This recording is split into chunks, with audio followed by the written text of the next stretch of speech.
This story is titled, Family Who Abandoned Me Invited Me to My Sister's Wedding, but my father kicked me out saying I was embarrassment to the family, so I did this and their whole day flipped down.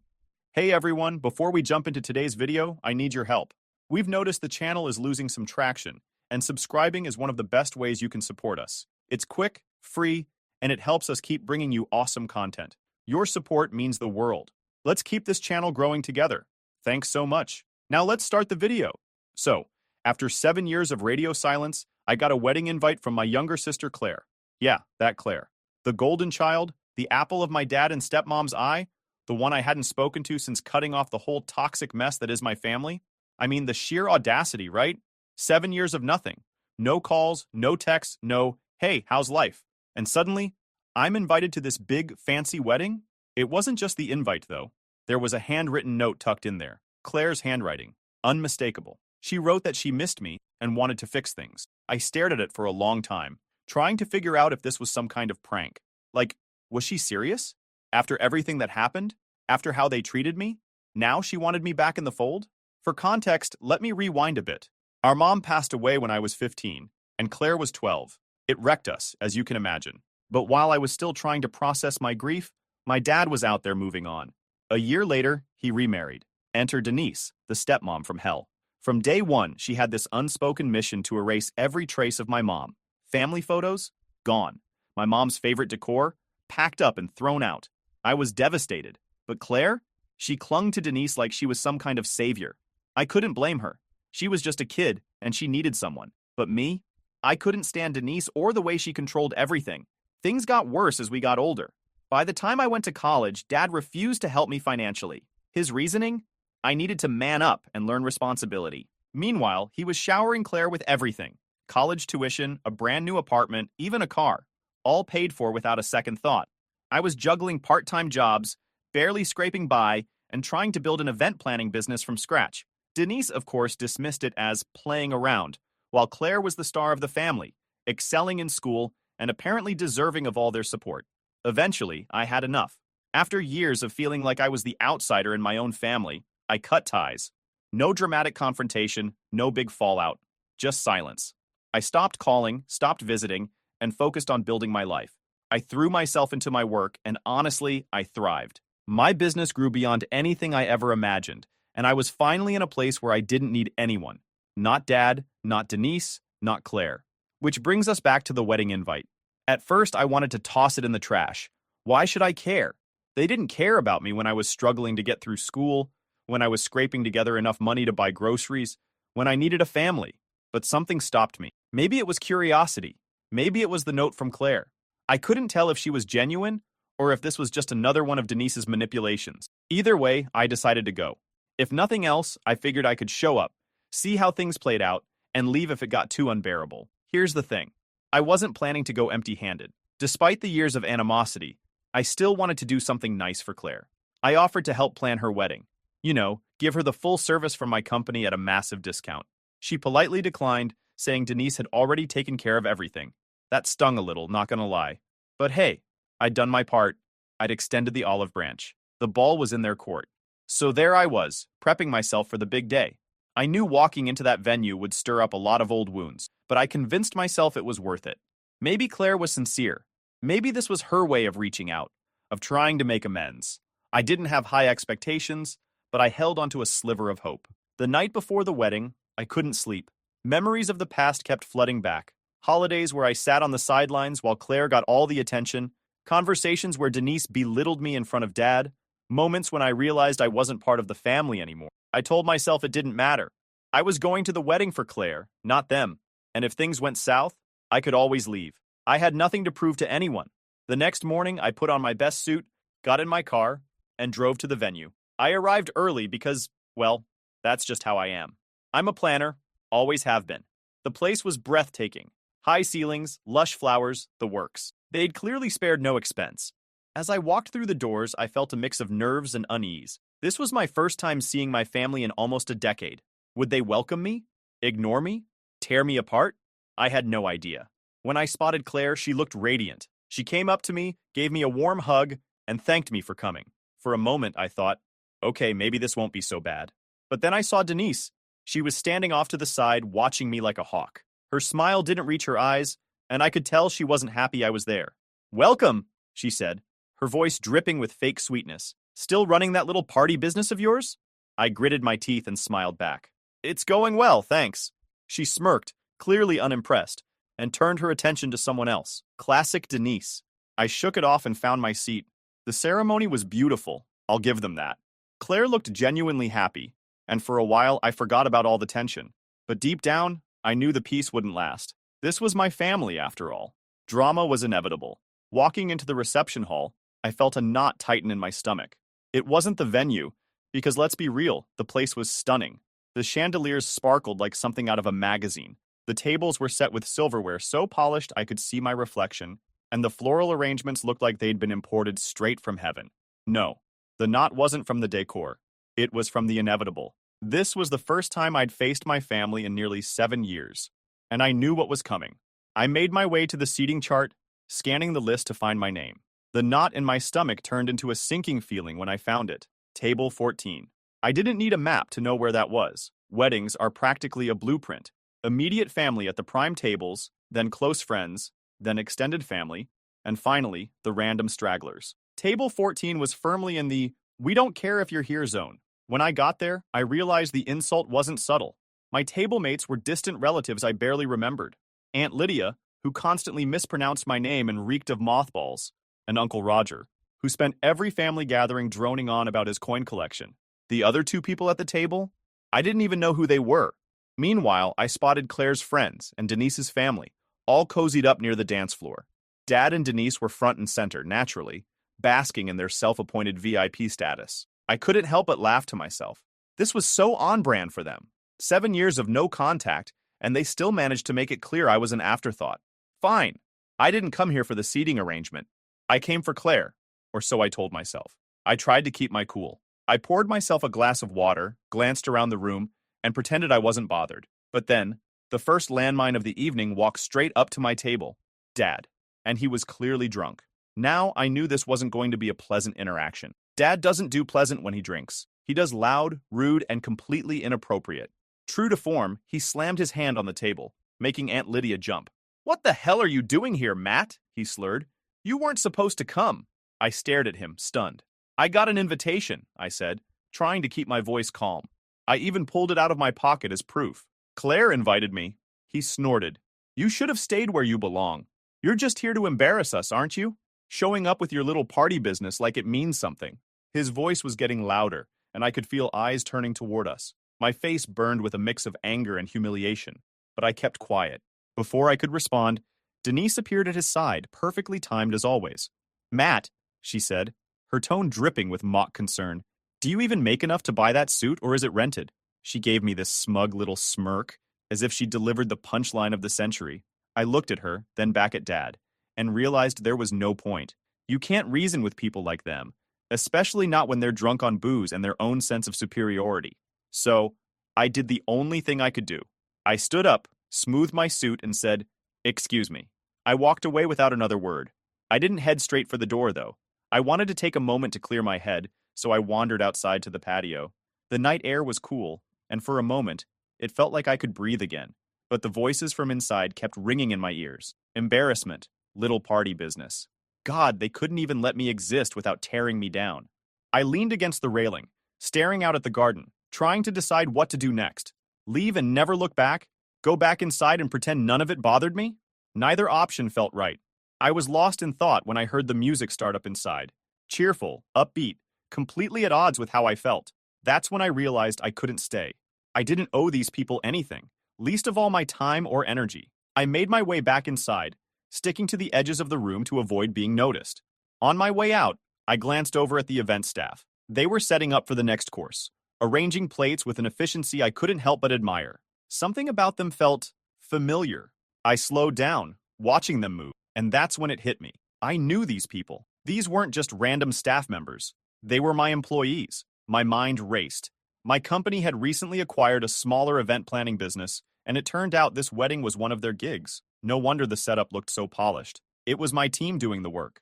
I felt a strange mix of emotions: pride, surprise, and most of all, a growing sense of irony. Claire and Denise had hired my company without even realizing it. Or maybe they did realize it and just didn't care. Either way, the power dynamics of the evening had just shifted dramatically, and for the first time all night, I felt like I had the upper hand. I stepped to the side and pulled out my phone, dialing my operations manager. When she answered, I kept my voice low. Hey, quick question, I said. This wedding, are we running it? There was a pause then. Yeah, why? I couldn't help but laugh. No reason, I said. Just wanted to confirm. I hung up and stared back at the room. As I stood there, still processing the fact that my team was running the wedding I had just been humiliated at, a realization hit me like a freight train. Everything, the flowers, the lighting, the perfectly timed dinner service, was being executed by my company. Claire and Denise had unknowingly, or maybe knowingly, hired me to bring their dream wedding to life. I couldn't decide whether to laugh or scream. Part of me wanted to storm back inside and announce, hey, guess what? All this, it's mine. But the more calculating part of me knew there was a better way to handle this. After all, Dad and Denise had gone out of their way to insult me, treating me like I didn't belong. If they didn't want me there, they sure as hell didn't deserve the work of my team. I dialed my operations manager again, my hands shaking, not from fear, but from adrenaline. Hey, Kate, I said, trying to sound calm. Can you confirm the client's contract for tonight? Sure, Matt, she said, clearly puzzled. Why? I'll explain later. Just tell me, does the contract include the usual termination clause? Kate didn't even have to look it up. Yep, hostile or discriminatory behavior towards staff or management gives us the right to terminate services immediately. Bingo. Perfect, I said, a smile creeping onto my face. We're invoking it. Start packing up. There was a pause on her end, and I could practically hear the gears turning in her head. Wait, what happened? She asked. Is everything okay? Let's just say the client has made it clear they don't want me or us here, I replied. I'll fill you in later. Just trust me on this one. Kate didn't hesitate. Got it. I'll handle it. I hung up, my heart pounding. This was it. If Dad and Denise thought they could treat me like trash and still enjoy the fruits of my labor, they were in for a rude awakening. I wasn't doing this out of spite. Okay, maybe a little, but mostly because it felt like the right thing to do. I wasn't about to let them disrespect me while benefiting from my hard work. It wasn't personal. It was business. Back inside, the reception was in full swing. The music was playing, guests were mingling, and servers were bringing out the first course. Everything seemed perfect on the surface, but I knew the chaos was about to unfold. My team moved like a well-oiled machine, discreetly packing up equipment and supplies while keeping up appearances. Guests didn't notice anything at first, which was a testament to their professionalism. I stayed outside, watching from the patio as the plan unfolded. My team began taking down floral arrangements, rolling up table linens, and quietly clearing out decorations. It was like watching a magician make an entire room disappear without anyone realizing it. Denise might have been able to belittle me, but she couldn't touch the quality of my work or my employees. The first sign of trouble came when the lighting crew started dismantling the uplights around the room. A few guests noticed, pointing and whispering to each other, but no one said anything yet. Denise, of course, was too busy holding court at her table to realize what was happening. Dad was nowhere to be seen, probably off nursing another drink. As more and more decorations disappeared, the whispers grew louder. Finally, one of the servers walked over to Denise and said something to her. Her face went from smug to furious in a matter of seconds. She shot up from her chair and marched across the room, heels clicking like gunshots against the marble floor. I could hear her from the patio. What's going on? Why are they taking everything down? The server looked genuinely terrified. I don't know, ma'am. You'll have to ask the event manager. That's when she spotted Kate, who was calmly directing the staff. Denise stormed over, her voice escalating with every step. What is this? What the hell are you doing? Kate didn't flinch. We're following the terms of the contract, ma'am. Services are being terminated due to hostile behavior toward our management. Denise blinked, stunned. What hostile behavior? Who even is your management? Kate gestured toward the patio where I was standing. Denise turned, her eyes narrowing as she saw me. I gave her a small wave, my expression as neutral as possible. She stormed outside, her face red with rage. You, she hissed. You can't do this. This is Claire's wedding, and this is my company, I replied, my voice calm. You made it clear earlier that you don't respect me or what I do. So why would you want my services? Her jaw dropped. You're doing this to punish me? To ruin Claire's wedding? I shook my head. This isn't about Claire. It's about the way you and Dad treated me. You can't humiliate me and then expect me to provide top-tier service. That's not how this works, Denise sputtered, trying to come up with a response. Before she could, Kate walked over and handed me a clipboard. We're ready to roll out, she said. Everything's packed. I nodded. Thanks, Kate. Great work as always. Denise looked like she was about to explode, but I didn't stick around to find out. I handed her my lawyer's card and said, "If you have any questions about the contract, feel free to reach out to our legal team. Have a great evening." And with that, I walked away, leaving her standing there speechless. The aftermath was even more chaotic than I anticipated. By the time my team rolled out, the reception hall was practically bare. The chandeliers still hung from the ceiling, but that was about it. No flowers, no table settings, no uplights. Guests were standing around, confused and whispering. Claire looked like she was on the verge of tears, and for a split second, I felt guilty. But then I reminded myself, this wasn't about her.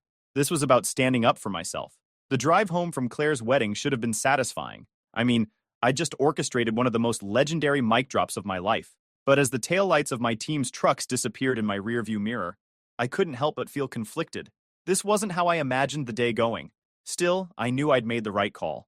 For the first time in a long time, I stood up for myself, not just as a business owner, but as a person. And while the night didn't go the way I'd hoped, I wasn't going to let that stop me from moving forward. This was just the beginning. I didn't have much time to dwell on it, though, because the fallout began almost immediately. The first inkling of chaos hit my phone about 20 minutes into my drive. Text messages, missed calls, voicemails, all flooding in. Denise, predictably, led the charge with a string of angry texts. They were long and rambling, filled with accusations that I'd ruined everything and destroyed Claire's big day out of spite, each one more dramatic than the last. Denise wasn't just angry, she was furious. The kind of furious where every sentence ends in an exclamation point, and the entitlement practically drips off the screen. "I can't believe you did this to Claire," she started. "You're a selfish, vindictive little boy who can't handle someone else being happy. You ruined this family's reputation. Do you have any idea how humiliating this is?" Oh, but she wasn't done. The messages went on and on, each one more unhinged than the last. She accused me of sabotaging the wedding out of jealousy, called me pathetic, and even demanded that I refund the entire cost of the event. Yes, refund. She genuinely believed I should pay her back for the services my company had already provided, as if she had some moral high ground to stand on. "You've embarrassed this entire family," she continued. "Do you know what people are saying about us now? I should have known better than to trust you with anything important. You are a failure, Matt, and you always will be." The audacity was almost laughable. I didn't respond and just muted her number. She wasn't worth my energy. Dad wasn't far behind.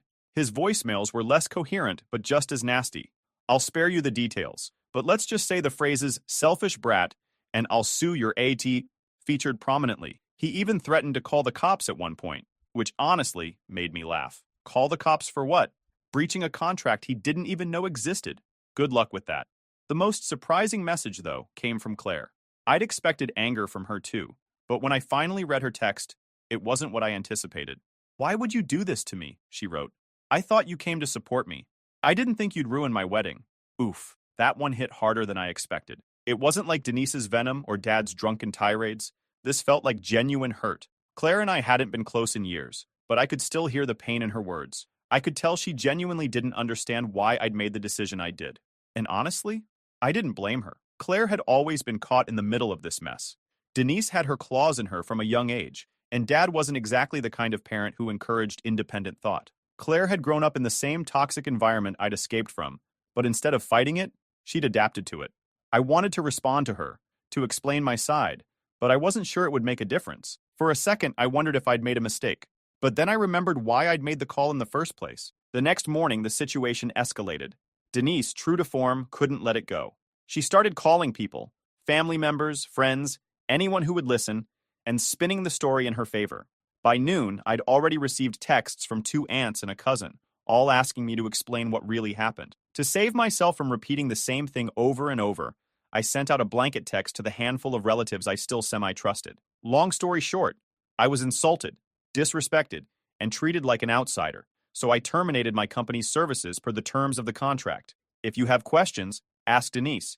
If you want the truth, ask the venue staff. I'm done defending myself. One of my aunts responded almost immediately. "Good for you," she wrote. "We saw how Denise treated you at Thanksgiving 5 years ago. She's always been awful to you. I'm just sorry Claire got caught in the middle." Her support caught me off guard. I'd spent so many years assuming the entire family had written me off that I hadn't even considered the possibility that some of them might be on my side. It was a small comfort in the middle of a storm. Then came the unexpected fallout from the guests. By the afternoon, I started getting emails and inquiries, business inquiries. Apparently, word had spread among some of the wedding attendees about what had happened, and a few of them were impressed with how my team had handled the situation. One woman, who I vaguely remembered as a family friend of Claire's in-laws, reached out to say she admired the professionalism of my staff. "I heard what happened," she wrote, "and I just wanted to say your team handled everything with incredible grace. It was clear the issue wasn't with your company, but with the family. I'm hosting a charity gala in a few months, and would love to work with you if you're available." Talk about a silver lining. I responded immediately, thanking her for her kind words and setting up a time to discuss the event. Within a few hours, I'd received 3 more similar emails from other guests. It was surreal. The same wedding I'd been accused of ruining was now turning into free publicity for my business. Denise's attempts to humiliate me had backfired spectacularly. Of course, Denise wasn't done. By evening, she'd escalated her campaign against me to the digital realm.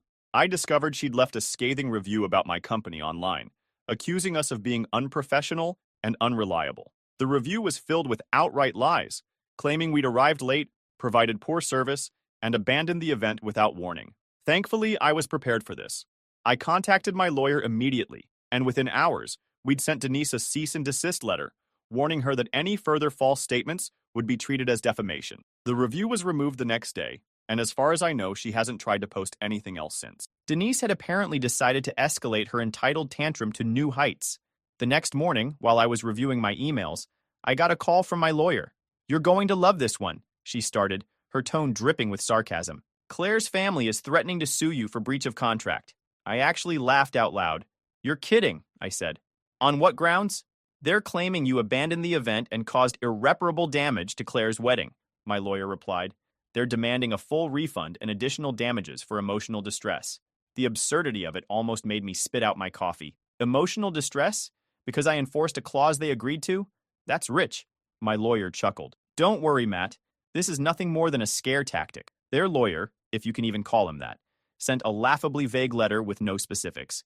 I'll draft a response, but they don't have a leg to stand on. A few days later, Denise's attempt at a lawsuit reached its next ridiculous stage. Their lawyer, who I later learned was one of Dad's poker buddies, sent another letter claiming my decision to terminate services had caused public humiliation and significant financial loss. He even threw in some inflated numbers for the supposed value of the event decorations and catering services. The best part? The letter also accused me of being malicious and vindictive for taking down the decor during the event. The plaintiff's family was subjected to public embarrassment, it read. The abrupt removal of event services tarnished the reputation of the hosts and caused irreparable harm to their social standing. I couldn't stop laughing as I read it. Denise was genuinely trying to paint herself as the victim in a scenario she'd entirely created. The irony was so thick you could cut it with a knife. My lawyer, however, was far less amused. "They're trying to throw mud at the wall and see what sticks," she said during our next call. "Their entire case hinges on the idea that you violated the contract, but the clause you invoked is ironclad. We'll respond formally, and I'll make it clear that pursuing this further will only waste their time and money." The legal back and forth dragged on for about 2 weeks. Denise and Dad kept pushing, likely because their lawyer didn't have the guts to tell them they had no chance of winning. Meanwhile, my lawyer was working behind the scenes to compile all the evidence we needed to shut this down for good. We had everything. The original contract, signed by Claire, which clearly outlined the termination clause. Witness statements from my staff, who had been present when Denise's hostile comments were made, and the pièce de résistance, security footage from the venue. The cameras had captured everything, including Dad's drunken tirade and Denise berating my team. When the footage was brought to their lawyer's attention, the case crumbled almost instantly. My lawyer sent a final letter, laying out the evidence in excruciating detail, and warning them that if they continued to pursue the matter, we'd countersue for defamation and legal fees. 2 days later, I got an email from my lawyer. "They've dropped the case. No further action required." The most surprising fallout, though, came from Claire's new husband, Adam. He called me a few days after the wedding. I almost didn't answer, but eventually, out of curiosity, I answered. "Hey, Matt," he said, his tone awkward. "I know Claire wants to talk to you," he continued. "She feels terrible about everything. She's just, I don't know, scared? She's stuck between you and Denise, and it's tearing her up." I sighed. "I get it, but if she wants to talk, it has to come from her. I'm not going to chase her down. I'll tell her," he promised. I hung up feeling strangely hopeful. Maybe Claire and I still had a chance to mend things. Maybe not. Either way, I'd finally stood up for myself, and that was a win in my book. A few weeks after the chaos settled, I got a text from Claire. Hey, can we meet up? I feel like we need to talk. I stared at the message for a long moment, unsure of how to feel. On one hand, it was Claire reaching out. The same Claire who had stayed silent while Denise and Dad humiliated me at her wedding. The same Claire who had watched my company, the company I built from nothing, get insulted and then didn't say a word as I walked out. On the other hand, I couldn't shake the nagging doubt. What did she want from me now? Was this an actual olive branch, or was she just here to smooth things over for her own sake? Against my better judgment, I agreed to meet her. Sure, let me know when and where, I replied. We met at a small cafe, one I used to go to back when I was starting my business. It was neutral ground, but I couldn't help but feel a tension in the air as I walked in. Claire was already there, sipping a coffee. She looked up and smiled, an awkward, forced smile that didn't quite reach her eyes. Hey, she said, gesturing for me to sit. Hey, I replied, taking the seat across from her. There was a long pause before she spoke. I'm really sorry about everything that happened at the wedding, she began. It got so out of hand, and I know Denise and Dad said some things they shouldn't have. I raised an eyebrow. Some things? She shifted uncomfortably in her chair. Okay, a lot of things, but you have to understand. They were stressed. Weddings are a lot of pressure, and emotions were high. It wasn't personal. I let out a bitter laugh. Not personal? Claire, they called me an embarrassment. They mocked my business, belittled me, and basically told me I shouldn't have been there. How is that not personal? She sighed, as if I was the one being unreasonable. Look, I'm not saying what they did was right, but you pulling out the way you did wasn't fair either. You ruined the reception, Matt. People are still talking about it. There it was, the real reason she wanted to talk. So this isn't about what they said or did, I said, my tone icy. This is about how it made you look. That's not what I'm saying, she replied quickly, though the defensive edge in her voice told a different story. I just think you could have handled it differently.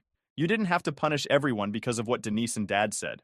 I stared at her, trying to decide if she actually believed what she was saying or if she was just parroting Denise's narrative. Punish everyone? I echoed. Claire, they hired my company. They insulted me, the owner, in front of everyone. They didn't even bother hiding their disdain. You expect me to just stand there and take it? I expected you to think about someone other than yourself, she shot back. This wasn't about you, it was my wedding. Do you know how humiliating it was when everything fell apart? People were asking me what happened, and I didn't know what to say. I had to deal with the fallout while you just walked away. I leaned back in my chair, stunned. So that's what this is about. Not what they did, not how they treated me. It's about how it inconvenienced you. That's not fair, she said, her voice rising slightly. I'm trying to fix this, but you're making it impossible. Fix it, I repeated. Claire, you haven't once acknowledged what I went through.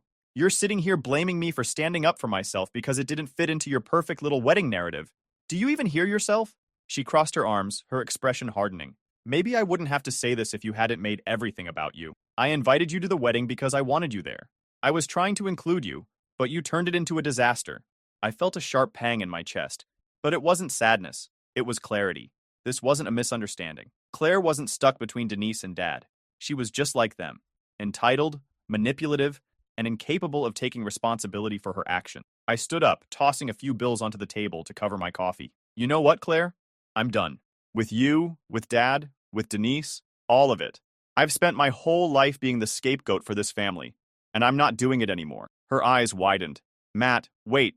No, I said firmly. You don't get to rewrite this.